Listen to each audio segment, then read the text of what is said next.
All right, today we are going to do a payroll. So we are in Payroll Intro and we're going to calculate a payroll.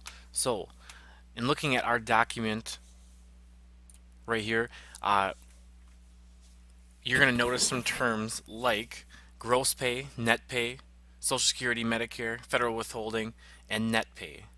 So these different terms are very important to understand because the numbers need to make sense for them, and by knowing what they are, you're going to understand just the world in general more, and you're going to understand what they mean so that if you have numbers that are off, you'll know and you can fix those. So, first, gross pay is your pay before anything is taken out.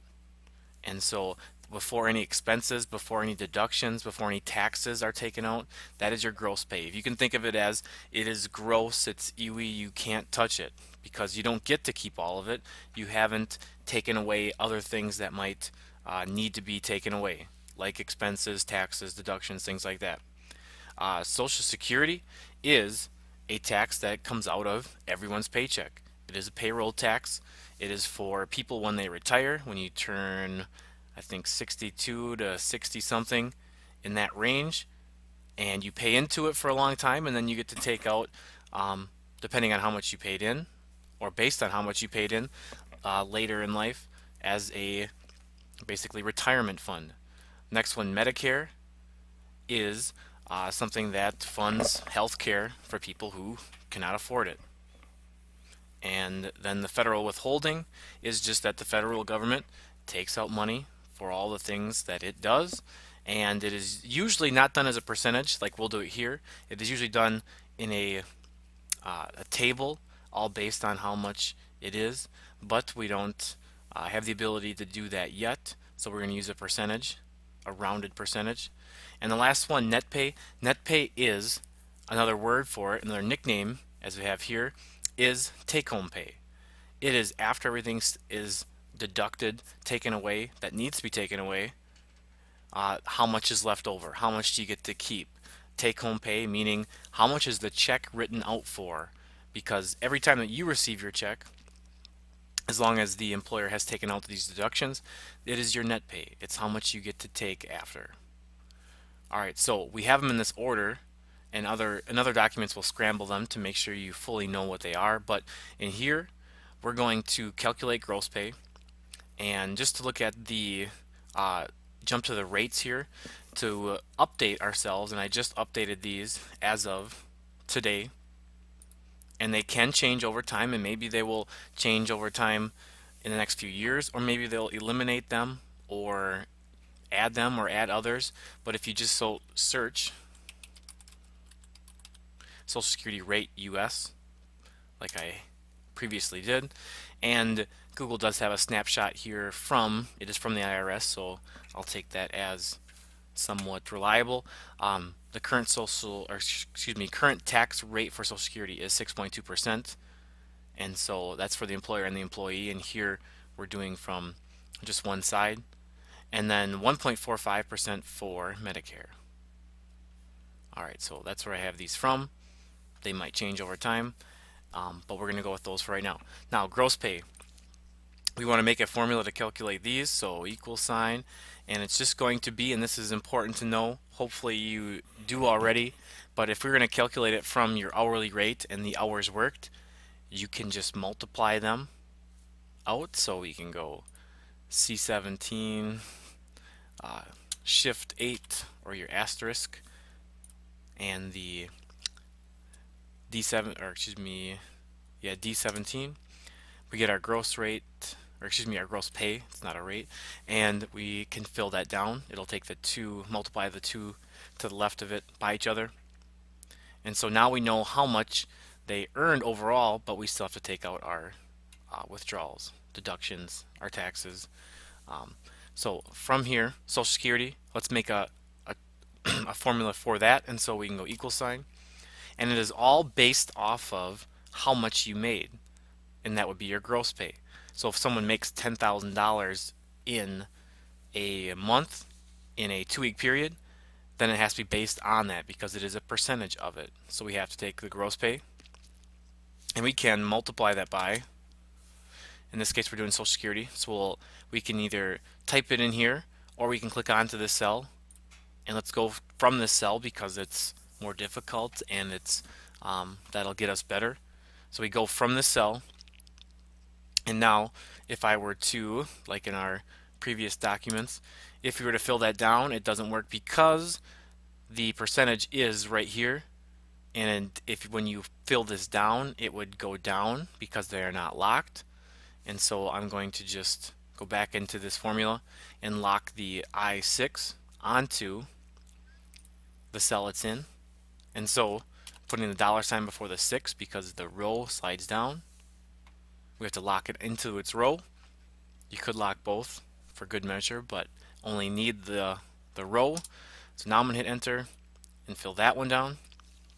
And now Social Security should not be a huge amount. It should be 6.2% of this. And so do not have a Social Security deduction of more than the gross pay. You need your numbers to make sense. It doesn't make sense if this is more than $330 because that means you would not have made any money. Let's go to the next one, Medicare, equal sign, taking, again, we're going off of gross pay. And you can multiply that by to get a percentage of, oh, I don't want Social Security, I want Medicare rate, 1.45% as of right now. Again, we know we're going to fill it down so we can lock it into its row. And it's only about 1.5%, so it's going to be a very small number regardless of what this number is. Federal withholding, equal sign, based off of gross pay times our federal rate, not how it's calculated, but we're rounding. It needs to get locked onto its row. Fill it down. And now net pay. To figure out net pay, we want to take gross pay and figure out what comes out of it. It would be these taxes. So we can go equal sign, take the gross pay, and we could do the sum of these, but just for speed, and it's probably going to save you time, just go minus Social Security, minus Medicare, minus federal withholding, and you can hit enter, fill it down. Now you want to look at this and see if it makes sense that if you made 330, take your deductions out, you get 245. Okay, that makes sense with these percentages here. And so now we'll do the totals, which we've is repetition now, but we want to find the sum of these numbers, the 4 above it minus the 1 that's blank here. Average, and again here it's going to guess incorrectly. It includes the totals here, so we need to make sure we have the right numbers.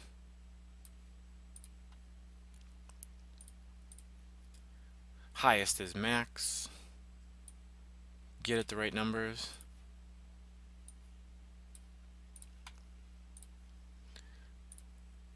Lowest is min. Alright, now amount paid in payroll. So this is just a field or a cell right here that would make it more simplified for someone who doesn't understand the overall what's going on with all of this. It might be a manager or an owner or someone that just wants to see how much did I pay out in payroll. And so you can actually use your equal sign to make a formula that just shows what another cell has. And so amount paid in payroll, the check was written out for this much. This is how much each individual check was. This is all of them put together. And so it's just going to show whatever is in I-22, which is all we want for this one. And so now if this were to change, this would change. And so we don't have to type something in here that would then be wrong later. So like if this person worked, let's just say for instance, this person worked 40 hours. If you see when I click off of it, everything updates and it updates this one as well, so you don't have to redo any work. I'm just going to undo that. And then the amount withheld, that is just going to be, we know that our withholdings are Social Security, Medicare, and federal withholding, so we are going to just make a formula to take the totals of each of those columns. Otherwise, we'd have to grab a lot of sections. It's just going to add these. And again, they are updatable. Whenever these change, they'll change here. Alright, so we have these in. And now, if you look below, a mistake occurred on the timesheet. Jesse only worked 18 hours. Please correct this before executing direct deposit. Direct deposit is how it is paid electronically. And so we go in by Jesse, and it says he only worked 18 hours, so a correction. And like I showed before, once I click out of this cell, it will update everything automatically, which is the main reason why you would use a spreadsheet instead of doing it by hand or just typing in the numbers calculated yourself. It updates everything. We have the numbers we want. Chart the net pay with each person's last name into a 3D pie graph and insert it over here. So we're going to make a graph, and we need their last names. So these are obviously their first. So I'm going to grab their last names, and this is not consecutive data. We can't just go across all this stuff to get net pay because there'll just be a lot of numbers in here that we don't need, and it'll confuse the chart, not make it relevant to what we want to see. So we're going to highlight our last names, and now to select non-consecutive data, we're going to hold Control and grab our net pay numbers. We want a 3D pie graph, so we're going to insert that. 3D pie, and it comes in. Now again, when you're doing this, make sure that you select the first one without holding Control, then you hold Control just before grabbing net pay. So it is very picky with that. If this doesn't show up, it's because of how you selected the data. Next, give the chart two different gradient backgrounds. So you can right click in the background area, format the chart area, set it to a gradient. You can kind of move this out of the way, and you can select the color you want. And we also want two different gradient backgrounds, so we want to get in closer by the plot area and set that gradient to be a different one, otherwise you won't see the contrast. Close that. Give the chart a title of net pay. So when clicked on to the chart, up top, I don't have it really memorized, so I look for, looks like in layout I can get the chart title here, which is net pay.